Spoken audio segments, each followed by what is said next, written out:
بسم اللہ الرحمن الرحیم۔ السلام علیکم پیارے دوستو، ایک دن حضرت علی رضی اللہ تعالی عنہ مسجد کے دروازے پر اپنے خچر سے اترے۔ آپ رضی اللہ تعالی عنہ نے اپنا خچر ایک شخص کے حوالے کیا اور مسجد میں تشریف لے گئے۔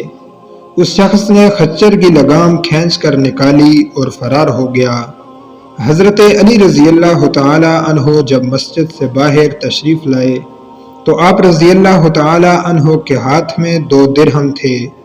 یہ 2 درہم آپ رضی اللہ تعالی عنہ اس خچر کی نگہبانی کرنے والے کو دینا چاہتے تھے، لیکن آپ رضی اللہ تعالی عنہ نے دیکھا کہ سواری کا جانور لگام سے خالی ہے۔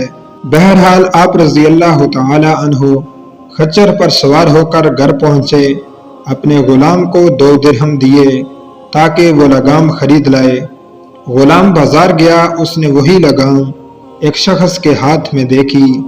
پوچھنے پر معلوم ہوا کہ ایک شخص یہ لگام 2 درہم میں بیچ گیا ہے۔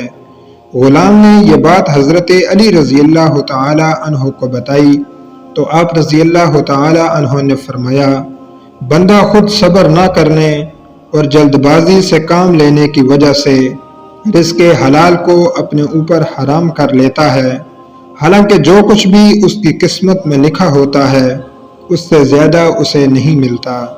پیارے دوستو، ایسے ہی مزید ویڈیوز دیکھنے کے لیے ہمارا چینل دستور حیات سبسکرائب کر کے بیل آئیکن کو آل پر کلک کر لیں تاکہ ہماری ہر ویڈیو آپ کو ملتی رہے۔ اپنا بہت سا خیال رکھیں۔ السلام علیکم۔